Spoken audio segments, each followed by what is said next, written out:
opening the door for queen and bishop. This knight jump signals an intention to control central squares fluidly, instantly establishing central presence. Black challenges white's flank opening and prepares for potential pawn advances, challenging the pawn's central dominion immediately. This establishes a dynamic tension across the board. Black surrenders central space, potentially inviting white's pieces to dominate the board's core. Aggressively grabbing queenside space, white boldly challenges black's pawn wall, potentially opening lines for an attack. Solidifying the center pawn's advance, black creates a robust pawn chain, although it slightly restricts the light-squared bishop's scope. Opening the center for a pawn push, this aims to loosen black's grip and generate counterplay. Centering the pawn further locks the queenside while opening a central diagonal for the king's bishop. Securing the queenside pawns while preparing for potential queenside expansion gives white a solid, albeit passive, stance. Asserting central presence, c5 boldly contests white's ambitious pawn phalanx, aiming to liberate black's cramped position. Targeting the queenside pawn chain's base, this queen deployment immediately forces black to address the potential weakness on b7, creating a pleasant positional dilemma that might divert attention from central control or hinder development. Black immediately challenges white's queenside pawn storm, aiming to disrupt its structural integrity and create counterplay on the flank. Conquering that queenside space, the pawn pushes forward aggressively, aiming to cramp black's development and solidify white's territorial advantage. The bishop now seeks a commanding diagonal, aiming to influence the center and prepare for kingside castling, a rather patient development that subtly challenges white's pawn structure on the queenside by creating potential targets for future piece activity. Solidifying the kingside, g3 aims to provide a safe haven for the monarch and prepare for a kingside expansion. Perhaps with bg2, it cleverly avoids immediate confrontation, allowing white to observe black's intentions after the pawn advances on the queenside and center. This quiet maneuver subtly reinforces the pawn structure, creating a robust defensive shield while hinting at future attacking possibilities. Opening up the kingside is a bold decision, creating immediate tension and inviting complications. Consider how this directly challenges white's central pawn structure and opens lines for your bishops. Developing the bishop to g2 shores up the kingside and prepares to castle, a crucial step in consolidating white's position given black's aggressive pawn push on the queenside. Developing the knight to a more active square is a sound plan, eyeing the kingside and potentially challenging white's control over the central squares. Initiating king's safety, the castling maneuver decisively anchors the monarch behind a newly fortified pawn shield, preparing for potential central advances and freeing the rooks for active engagement on open files.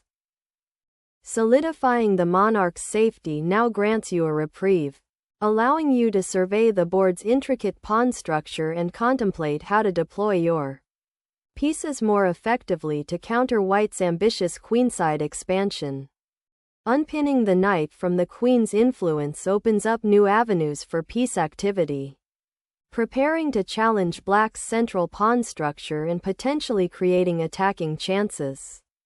Down the kingside, developing the knight to d7 offers a flexible option, potentially preparing to reinforce the e5 pawn or reroute the knight to f6, where it might offer more central influence or support a kingside attack. This square also keeps the c6 square free for a pawn push later if the opportunity arises. Preparing to develop the bishop to its natural square, white solidifies its central pawn structure and aims to challenge black's d4 outpost, seeking refuge from potential central pawn storms or queen side pressure. The black king sidesteps the central activity, clearing the G file for potential piece maneuvering or simply enhancing its defensive shell. Injecting a knight onto the edge of the board like this, at nh4, seems intended to achieve two things simultaneously: preventing the aggressive f5-f4 push by black and preparing a potential knight sortie to f5 or g6, aiming to exploit the rather exposed position of black's monarch. This aggressive repositioning also frees up the e2 square for a bishop or pawn, potentially opening lines for an attack on the kingside. It's a bold attempt to seize the initiative, but one that requires careful follow-up to ensure the knight on h4 isn't simply stranded and vulnerable to a timely g5, fulfilling the aspiration to build a more robust pawn structure on the kingside. This maneuver simultaneously seeks to address the rather exposed nature of black's monarch, which has been implicitly weakened by the early f-pawn advance, seeking to untangle its knight from the cramped position on h4. White repositions the knight to a square where it can potentially swing over to the kingside or support a central pawn push, while also freeing up the f3 square for potential future knight maneuvers. Shifting the king away from the central files, Kilogram 7 prioritizes evasion from potential incoming queen and bishop pressure, a prudent defensive maneuver that clears g8 for a rook's potential activation later. Suddenly, the center explodes with an aggressive pawn thrust, aiming to shatter black's carefully constructed pawn chain and open lines for white's pieces, particularly the powerful queenside attack that has been building. Unleashing the pawn storm with f4 injects a fierce dose of aggression, aiming to crack open the center and disrupt white's seemingly solid setup. This bold pawn thrust prioritizes initiative over immediate positional refinement, creating dynamic imbalances and forcing white to react decisively to the unleashed energy. Opening the G file with the pawn sacrifice dramatically alters the kingside dynamics, potentially exposing the black monarch to immediate threats if white can bring pieces to bear quickly. This aggressive pawn thrust, while conceding material, seeks to break open lines for attack, aiming to exploit the somewhat uncoordinated nature of black's advanced pawns on the kingside. The trade-off is significant. White's pawn structure is now permanently altered, and black has gained a tempo for developing their kingside if they can withstand the initial onslaught. The success of this decision hinges entirely on white's ability to generate swift and decisive attacking pressure. Suddenly, black injects a sharp counter-thrust to disrupt white's pawn structure and question the safety of the knight on h4. This aggressive pawn advance aims to exploit the open G file and potentially create weaknesses around white's castled king. Unleashing the central diagonal, this capture jolts the position, directly confronting black's pawn chain and opening avenues for aggressive piece play. The king's safety on g7, now under scrutiny, might become a glaring weakness as white prepares to exploit the shattered pawn structure. Consider the subsequent development and how piece activity will hinge on this pivotal exchange. Exposing the king to that degree, by snatching a pawn with the knight, opens up the h-file with immediate and lasting consequences, creating a significant positional weakness that will likely demand considerable defensive resources. The capture on f6 decisively cracks open the kingside pawn shield, exposing the black monarch to immediate threats and creating a dangerous outpost for the knight on h4. The queen now takes up an assertive central position, immediately challenging white's control and aiming to exploit the recently opened diagonal towards the enemy king. White's knight embarks on an ambitious journey, aiming to disrupt black's nascent pawn chain and potentially exploit the open kingside files. all while avoiding the immediate threats stemming from black's reshaped pawn structure. Initiating a knight maneuver towards the center. Knight 5 aims to disrupt white's central control and explore weaknesses. Opening the e-file now creates immediate threats against black's castled king, forcing a sharp reaction as the pawn chain is fractured and lines of attack begin to materialize. The queen's relocation immediately addresses the open files and restores a crucial defensive shield around the king, while simultaneously posing a potential threat to the misplaced knight on h4. Unleashing a pawn storm across the king's territory. This aggressive pawn push aims to shatter black's defensive pawn structure and pry open crucial lines for attacking piece deployment, potentially creating a vulnerable square on g6 or h5 for infiltration. Sacrificing a rook to unleash a devastating knight and queen battery. Sacrificing the rook to forcibly open the f-file and expose the black king is a bold, double-edged decision. That exchange has dramatically opened up the position, and reclaiming the material with the queen here is a bold, yet perhaps necessary, reaction to white's aggressive piece play. Black immediately re-engages on the queenside, seeking to untangle their pieces and challenge white's control of the central files that were just liberated. Reclaiming the knight's central presence is the immediate aim, aiming to challenge the entrenched black queen and potentially launch an attack on the exposed kingside. Black's bishop now aims to uncoil and engage on the queenside, potentially disrupting white's central pawn majority and finding a resting place on a more active diagonal. Bringing the queen back to centralize it and prepare for potential pawn pushes or a regrouping maneuver offers a more flexible approach than immediately challenging the bishop. Repositioning the rook to the open f-file solidifies control and prepares for potential incursions. Acknowledging white's queen now bears down on the f-file. This feels like a response to the positional pressure of queen on c2. Aiming to maintain a dynamic balance and challenge the central pawn structure after white's recent piece exchanges. Diverting the queen to the king's flank now opens a latent threat against the momentarily exposed black monarch, aiming to exploit the weakened pawn structure around g7 and h6 by bringing attacking pieces into the fray.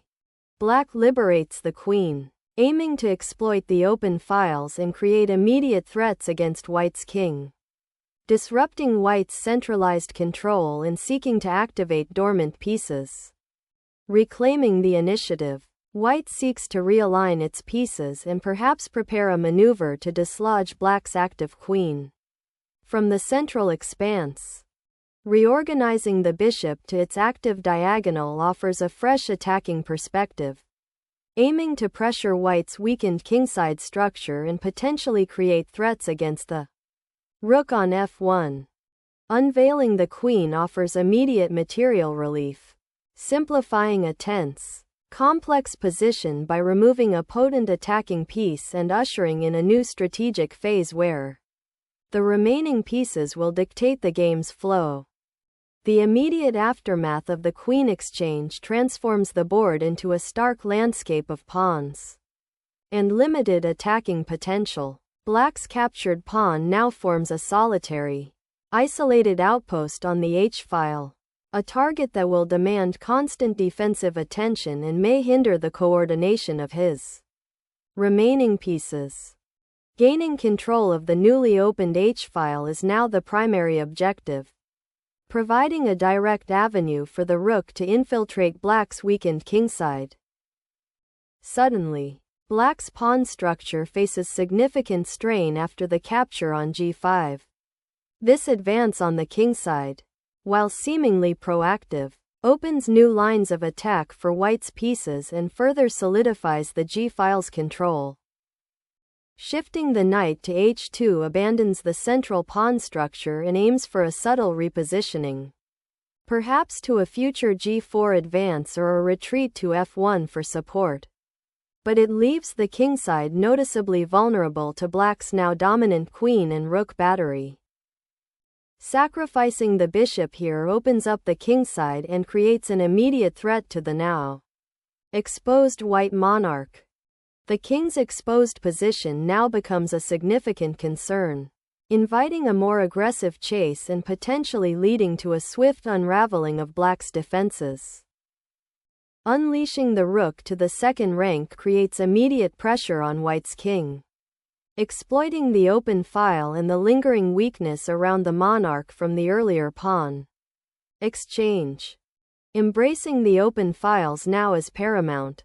This thrust decisively confronts black's rooks and begins to pry open the king's defenses further. Stabilizing the pawn structure and preparing to reinforce the queenside becomes paramount as black seeks to consolidate their material advantage and improve piece activity, with the b-pawn advance aimed at creating a firmer foothold and potentially opening avenues for queenside counterplay. The king sidesteps, seeking sanctuary behind the d-pawn and a potential defensive wall of pawns.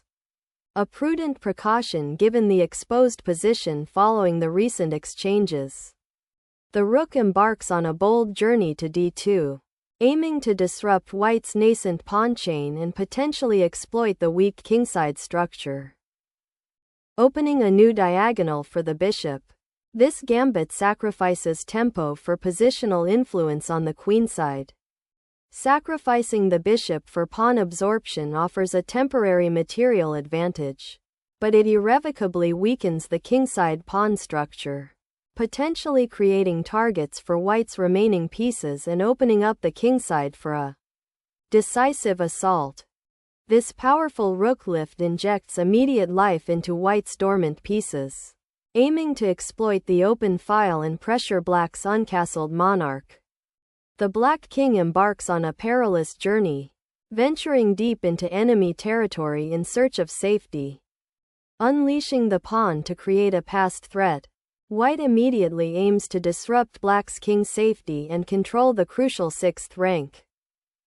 Suddenly, the king finds itself adrift, exposed on the e-file as white's bishop prepares to join the assault.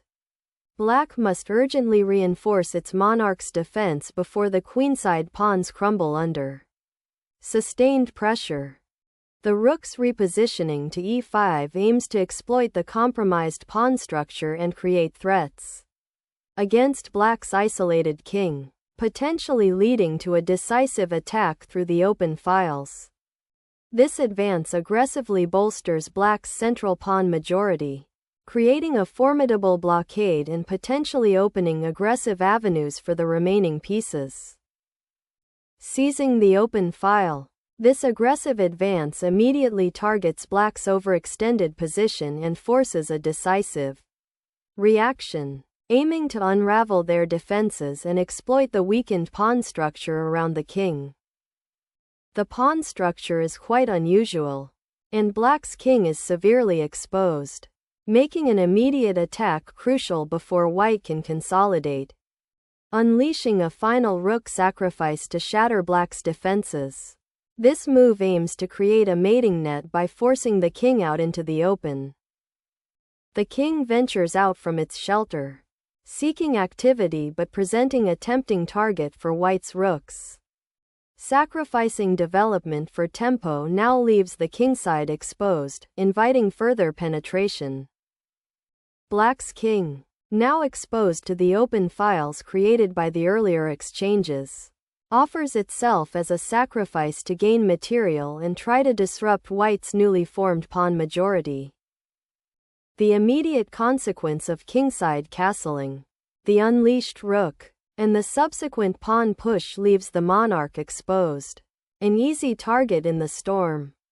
Snatching the king's escape square with the rook creates immediate danger for white's monarch, forcing a tactical response that will likely lead to material advantage or a mating attack. Unleashing the king from its guarded position. White seeks a new avenue for the monarch's defense, though this sudden exposure carries inherent risks amidst the material imbalance. Sacrificing the rook here to prevent white's king from consolidating its central presence opens up a fascinating endgame scenario, although it concedes the advantage. The key is whether black can now leverage their queenside pawn majority, especially the passed b-pawn, before white's passed e-pawn becomes a serious threat.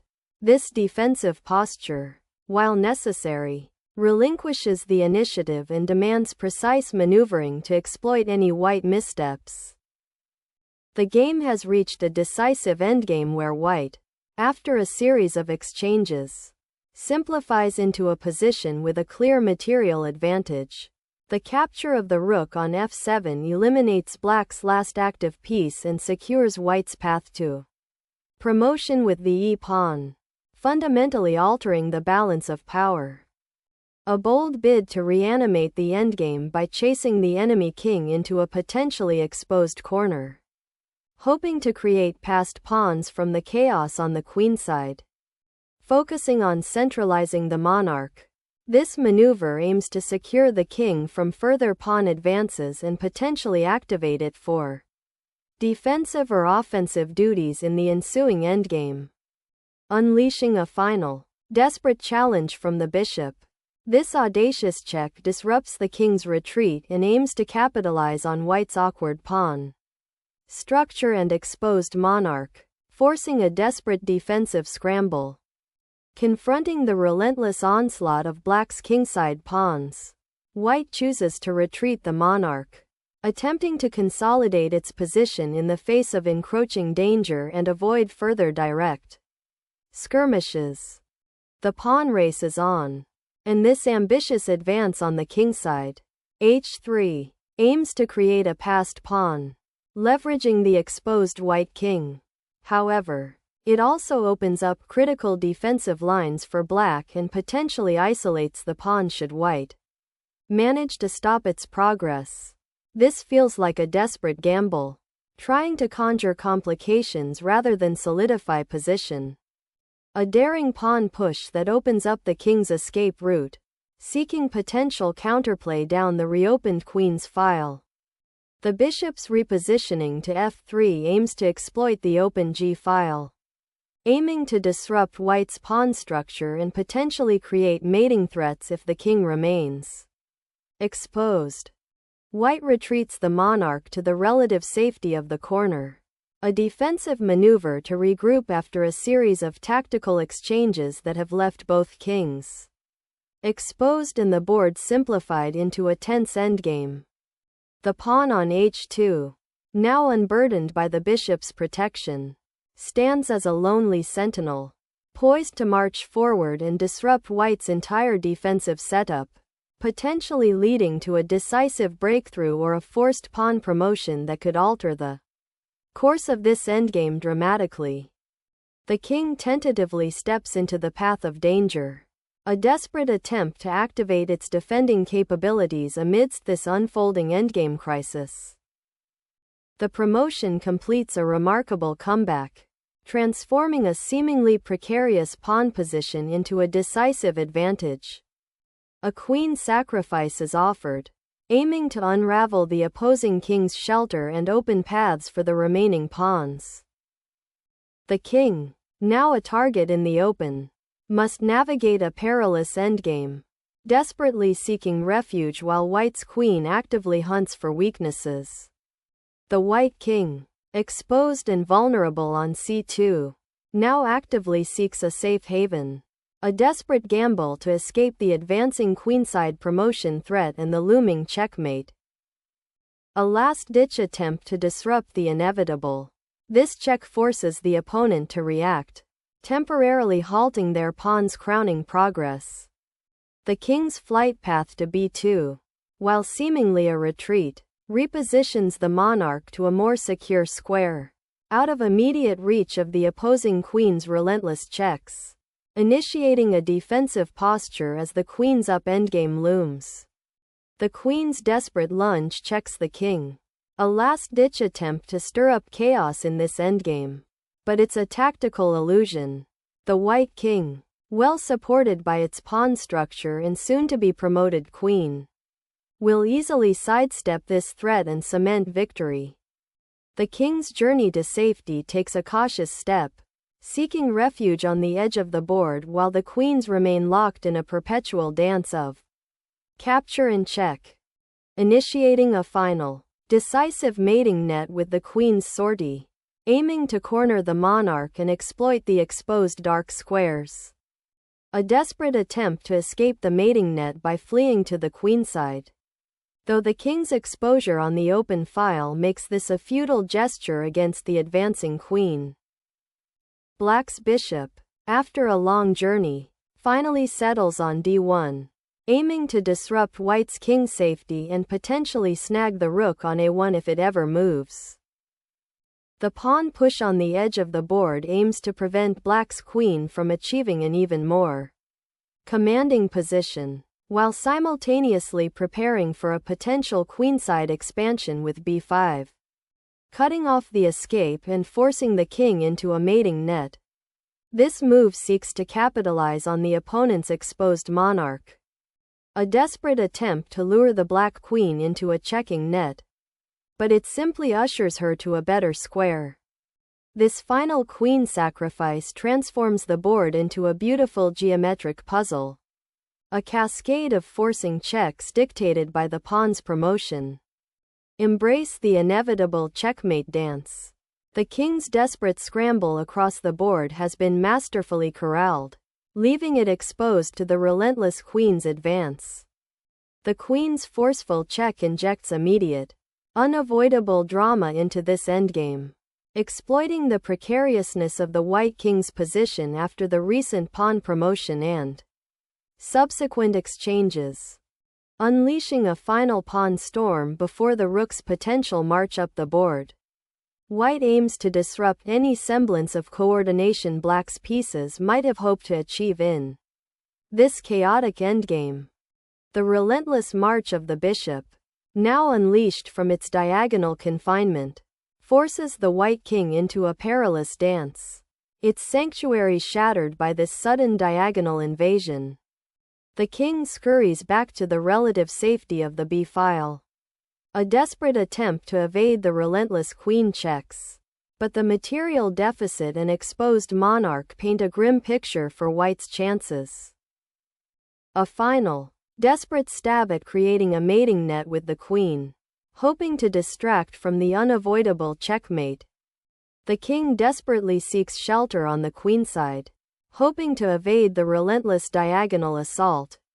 Unleashing a final, desperate check. This move forces the opposing king onto the back rank, a perilous position where its remaining defenders are neutralized by the sheer geometry of the piece arrangement. The king's retreat to a safe square, trying to escape the onslaught of queens.